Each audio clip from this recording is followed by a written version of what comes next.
இன்று நாம் பார்க்க இருக்கும் ஆசனம் உத்தான பாதாசனம். இந்த ஆசனத்தை நமக்கு செய்து காண்பிப்பவர் நமது தெய்வீக சகோதரர் பிரம்மாகுமார் டாக்டர் செல்வம் அவர்கள். உத்தான பாதாசனம் உயர்ந்த கால் போஸ் செய்வது எப்படி? உங்கள் யோகா பாயில் உங்கள் முதுகில் படுத்துக் கொள்ளுங்கள். முழு உடலையும் ரிலாக்ஸ் செய்து சாதாரணமாக சுவாசிக்கவும். உள்ளங்கைகளை தரைக்கு எதிராக கீழ் நோக்கி திருப்பவும். மெதுவாக மூச்சை உள்ளிழுத்து கால்களை உயர்த்தவும். தரையிலிருந்து சுமார் 45 டிகிரி கோணத்தில் கால்களை உயர்த்தவும்.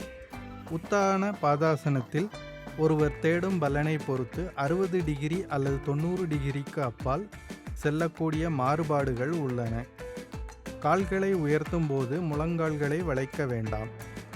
தொடங்குவதற்கு கால்களை சில வினாடிகள் நிலையில் வைத்திருங்கள். ஆரம்ப கட்டங்களில் ஒரு சில வினாடிகளுக்கு மேல் அதை வைத்திருக்க முடியாது. தசைகள் நீண்ட நேரம் வைத்திருக்கும் அளவுக்கு வலுவாக இல்லாததால் வயிற்று தசைகள் மீது அதிக அழுத்தம் உணரப்படுகிறது. பயிற்சியின் மூலம் நீங்கள் 1 நிமிடம் கூட உயர்த்தப்பட்ட நிலையில் காலை வைத்திருக்க முடியும். கால அளவை அதிகரிப்பது ஒரு நாள் அல்லது வாரங்களில் செய்யப்பட வேண்டும். வயிற்று தசைகள் அசைக்க ஆரம்பித்தால் போஸை விடுவித்து தளர்வு நிலைக்கு திரும்பவும். உங்கள் திறனுக்கு மேல் ஒருபோதும் சிரமப்படாதீர்கள். அடிவயிற்றில் அழுத்தத்தை உணரும் போது கால்களை குறைத்து ஓய்வெடுக்கவும். இதை சுமார் 3 முதல் 5 முறை செய்யவும்.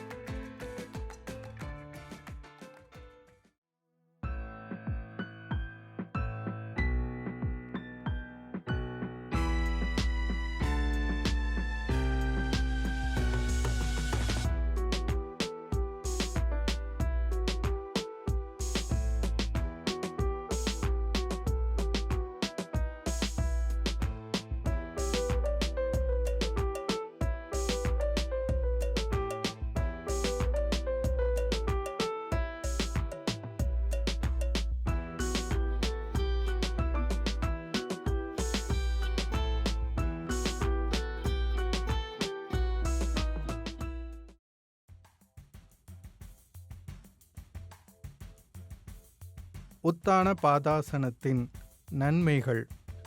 உத்தான பாதாசனம் வயிற்று தசைகள் 6 பேக் ஏபிஎஸ் தசைகளை பலப்படுத்துகிறது. அடிவயிற்று சுவரில் அழுத்தம் அடிவயிற்றில் உள்ள அனைத்து உறுப்புகளையும் தொனிக்கிறது. இது கீழ் முதுகு தசைகளை வலுப்படுத்தி கீழ் முதுகு வலியை போக்க உதவுகிறது. இது தொடை தசைகளையும் பலப்படுத்துகிறது. உத்தான பாதாசனம் செரிமான உறுப்புகளின் செயல்பாட்டை மேம்படுத்துகிறது. இது செரிமானத்தை மேம்படுத்துகிறது மற்றும் மலச்சிக்கலை நீக்குகிறது.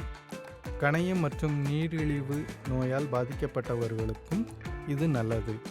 பெண்களுக்கு கருப்பையின் சுவர்கள் வலுப்படுத்த இது ஒரு நல்ல போஸ். ஆனால் மாதவிடாய் காலத்தில் இதை தவிர்க்க வேண்டும். கர்ப்ப காலத்தில் ஆரம்ப கட்டங்களில் அதை தவிர்க்க வேண்டும். இருப்பினும் கர்ப்பத்தின் பிற்பகுதியில் எச்சரிக்கையுடன் பயிற்சி செய்ய விரும்பினால் உங்கள் மருத்துவரை அணுகலாம்.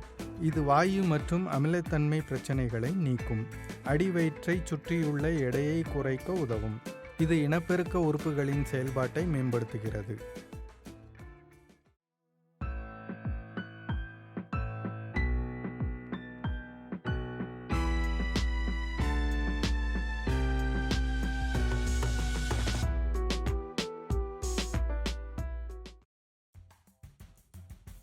யார் இந்த ஆசனத்தை செய்யக்கூடாது? உயர் இரத்த அழுத்தத்தால் பாதிக்கப்பட்டவர்கள் இந்த ஆசனத்தை தவிர்க்க வேண்டும். மேலும் அல்சர் உள்ளவர்கள் அல்லது சமீபத்தில் வயிற்று அறுவை சிகிச்சை செய்தவர்கள் இந்த ஆசனத்தை தவிர்க்க வேண்டும். வழுக்கிய வட்டு இருப்பவர்கள் இதை செய்வதற்கு முன் மருத்துவரை அணுகவும்.